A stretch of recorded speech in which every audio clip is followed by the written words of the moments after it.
Per capita CO2 emission, मतलब total CO2 emission divide by population per capita CO2 emission. और ये per capita CO2 emission इस बात को दर्शाएगा कि उस देश में संसाधनों का कितना दोहन हो रहा है। याद रखिएगा, पर कैपिटा वो डाटा है जो सीधा यह आरोप लगा सकता है कि आपके देश के नागरिक हम संसाधनों का दोहन न करके संसाधनों का शोषण कर रहे हैं, क्योंकि पर कैपिटा का मतलब प्रति व्यक्ति CO2 का उत्पादन कितना ज्यादा और कितना कम हो रहा है। इसी को हम पारिस्थितिकी फुटप्रिंट, इकोलॉजिकल फुटप्रिंट, या इसी को हम कार्बन फुटप्रिंट के नाम से भी जानते हैं। कार्बन फुटप्रिंट का मतलब होता है कि कोई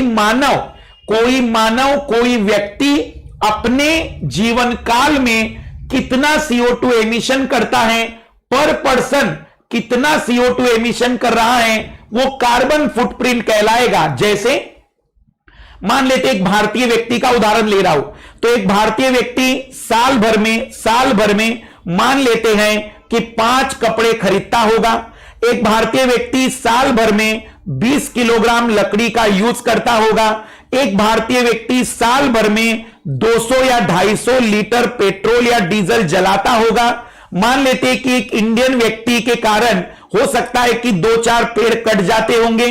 तो जब हम इसका कैलकुलेशन करेंगे तो मैं कहूंगा कि वो भारतीयों का फुटप्रिंट, कार्बन फुटप्रिंट है। कार्बन फुटप्रिंट का मतलब यह हुआ कि किसी व्यक्ति के द्वारा कितने CO2 का उत्पादन किया जाता है। जो लोग संसाधनों का ज्यादा उपयोग करेंगे, जैसे भारतीय साइकिल और बाइक से चलना पसंद करते हैं, लेकिन जो डेवलप विकसित देश के नागरिक है वो 4 व्हीलर पसंद करेंगे, तो हम कहेंगे कि वो पेट्रोल डीजल ज्यादा खपत कर रहे हैं, उनका कार्बन फुटप्रिंट ज्यादा आएगा।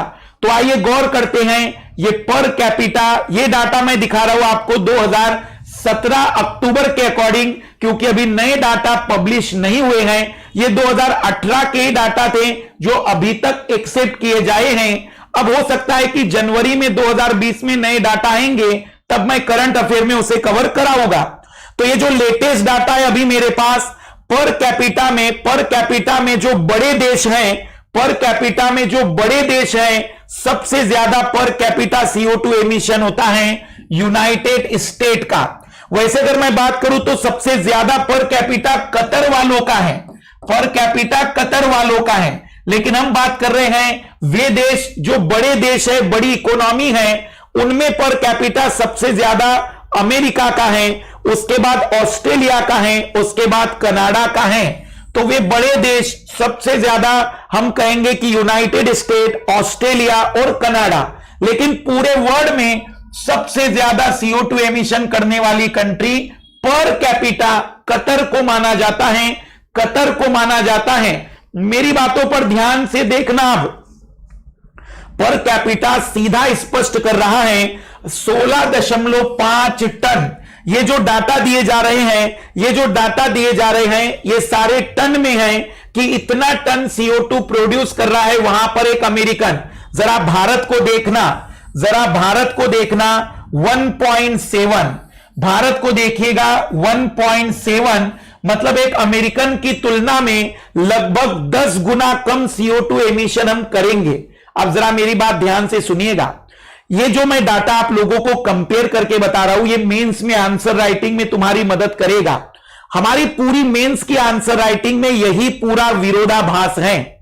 जब भी सम्मेलन होते हैं ना, जब भी वैश्विक सम्मेलन होते हैं, तो वैश्विक सम्मेलन में ये अमेरिका वाले या ये जितने भी विकसित देश है, Australia, Canada, Netherland, Japan, Germany, ये बहुत पीछे आते हैं पूरे के पूरे जोड़ में, लेकिन पर कैपिटा में बहुत आगे आते हैं। तो जब भी सम्मेलन होता है तो सबसे बड़ी बहस इसी मुद्दे पर होती है कि हम स्टैंडर्ड के रूप में पर कैपिटा CO2 एमिशन को माने, या फिर स्टैंडर्ड के रूप में पूरे देश के द्वारा कितना CO2 एमिशन मान रहे हैं, पूरा CO2 एमिशन कितना हो रहा है उसे माने।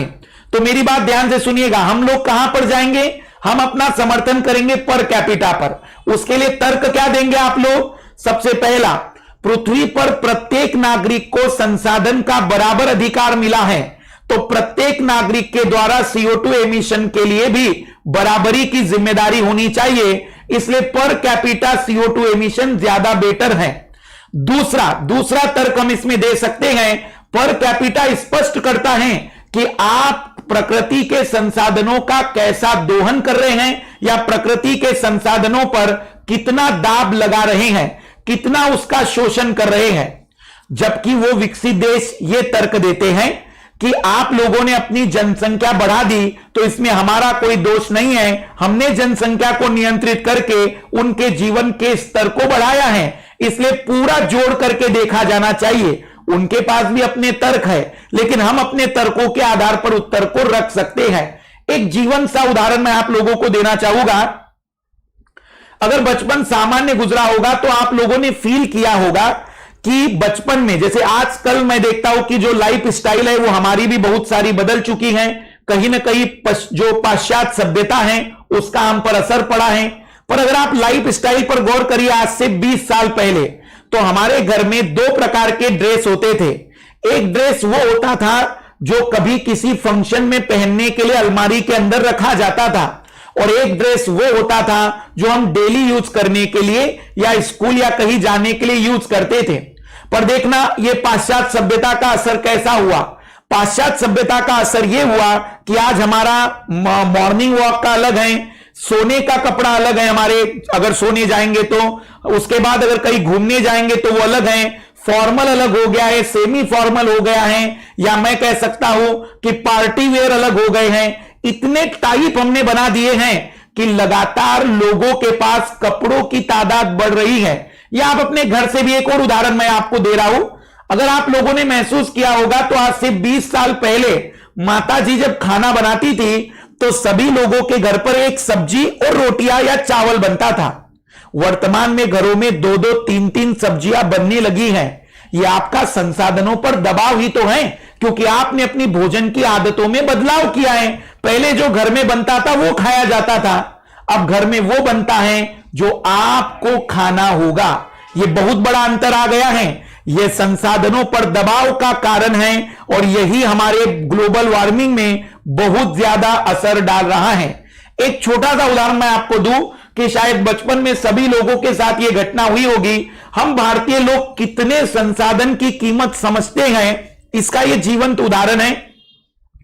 अगर बचपन सामान्य गुजरा होगा तो कभी आप लोगों ने फील किया होगा कि अगर गलती से तुमसे नमक गिर गया होगा तो पेरेंट्स ने कहा होगा कि नमक गिराना नहीं चाहिए, क्योंकि यदि इस नमक को गिराया तो जब आप ऊपर जाएंगे तो आंखों की पलकों से आपको नमक उठाना पड़ेगा।